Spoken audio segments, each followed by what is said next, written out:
오늘 우리가 함께 나눌 말씀은 고린도전서 14장입니다. 고린도전서 14장은 방언과 예언이 무엇인지, 그리고 어떻게 해야 하는지에 대한 말씀입니다. 이제 각각의 내용을 살펴보겠습니다. 1절부터 25절입니다. 바울은 신령한 것들을 사랑으로 추구하며 행하라고 가르칩니다. 특히 예언하기를 권면합니다. 바울이 이렇게 말하는 이유는 방언 문제가 고린도 교회에 있었기 때문입니다. 그래서 바울이 방언에 대해 어떻게 말하는지를 살펴보겠습니다. 방언은 하나님께 합니다. 그래서 사람이 알아들을 수 없습니다. 방언은 자기의 덕을 세웁니다. 그리고 방언을 교회에서 행할 때는 통역이 있어야 합니다. 이것은 방언을 통해 예언의 기능을 하게 하기 위해서입니다. 또한 방언은 믿지 않는 자들을 위한 것입니다. 하지만 온 교회가 모여 방언만 한다면 이를 알지 못하는 사람들이나 믿지 않는 사람들에게 유익을 줄 수는 없습니다. 그래서 바울은 예언하기를 권면한 것입니다. 방언에 대해 이와 같이 정리했으니 예언은 이해하기가 쉽습니다. 예언은 사람에게 합니다. 그래서 사람이 알아들을 수 있습니다. 예언은 교회의 덕을 세웁니다. 예언은 믿는 자들을 위한 것입니다. 이제 방언과 예언을 어떻게 해야 하는지 살펴보겠습니다. 26절부터 40절입니다.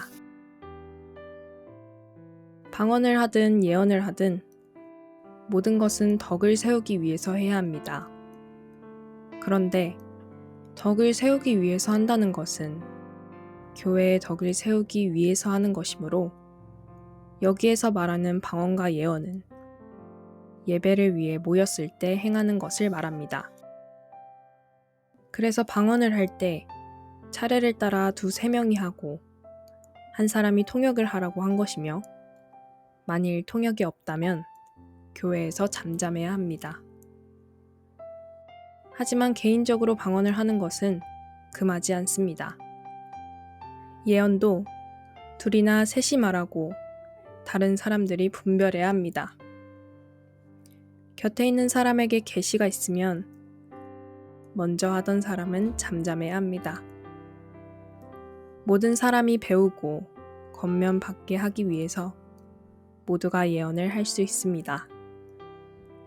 하지만 이런 예언도 예언하는 자들에게 제재를 받습니다.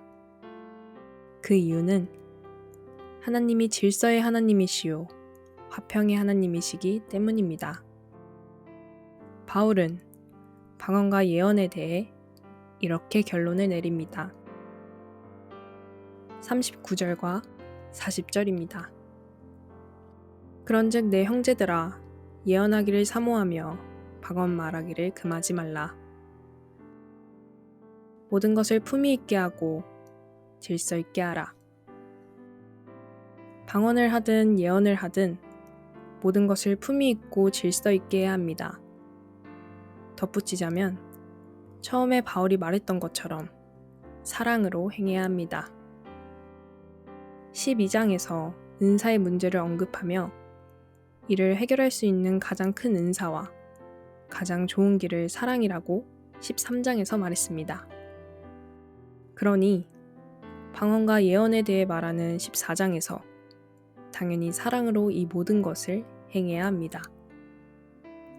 그리고 은사들은 하나님께서 주신 것이기에 당연히 은사를 행하는 사람은 품위가 있어야 하고 질서를 지켜야 합니다. 이를 지키지 않는 은사란 무익하고 하나님의 영광을 가릴 뿐입니다.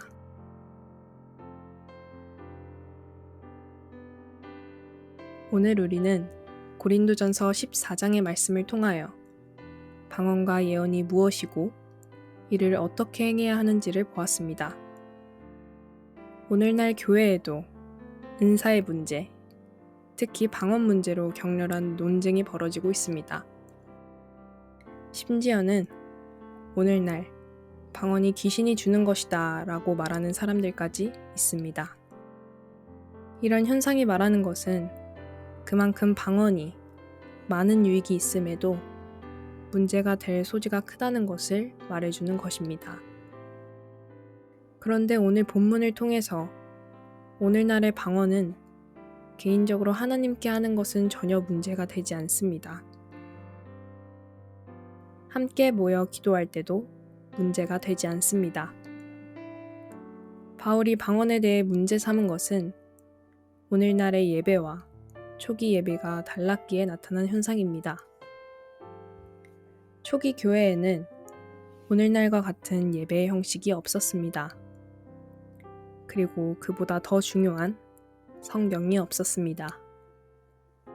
그러니 모여서 예배를 드리며 방언을 통해 예언과 같은 권면이나 가르침이 오게 될 때 통역이 없이 방언을 행하게 되면 아무도 알아들을 수 없는 상황이 됩니다. 그래서 방언을 여기저기서 하게 되면 예배가 전혀 질서 없이 들어지게 됩니다. 그러니 모여서 예배드릴 때 방언을 하게 되면 반드시 통역이 있어야 하는 것입니다. 그리고 초기 교회의 예언도 오늘날은 행하지 않습니다. 지금 우리에게는 성경이 있기 때문입니다. 그런데 오늘날도 예언의 은사를 주장하면서 예언을 하는 사람들이 있는데 이에 대해서는 많은 주의가 필요합니다.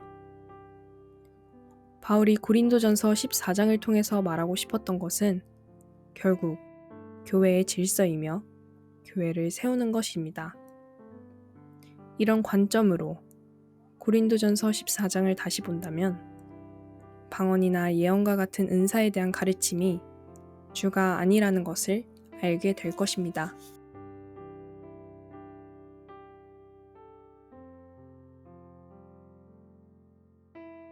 오늘의 말씀 묵상을 위한 도움입니다. 첫 번째, 오늘 말씀을 통하여 방언과 예언이 나의 신앙생활의 중요한 요소라는 생각이 듭니까? 아니면 나의 신앙생활에 이보다 더 중요한 요소가 무엇이라고 생각합니까? 두 번째, 모든 것을 품위 있게 하고 질서 있게 하라는 말씀은 비단 방언과 예언에만 적용되는 것은 아닐 것입니다. 그렇다면 나의 신앙생활에 이 말씀을 적용시켜야 할 곳은 어디일까요? 고린도전서 14장의 말씀은 여기까지 하겠습니다.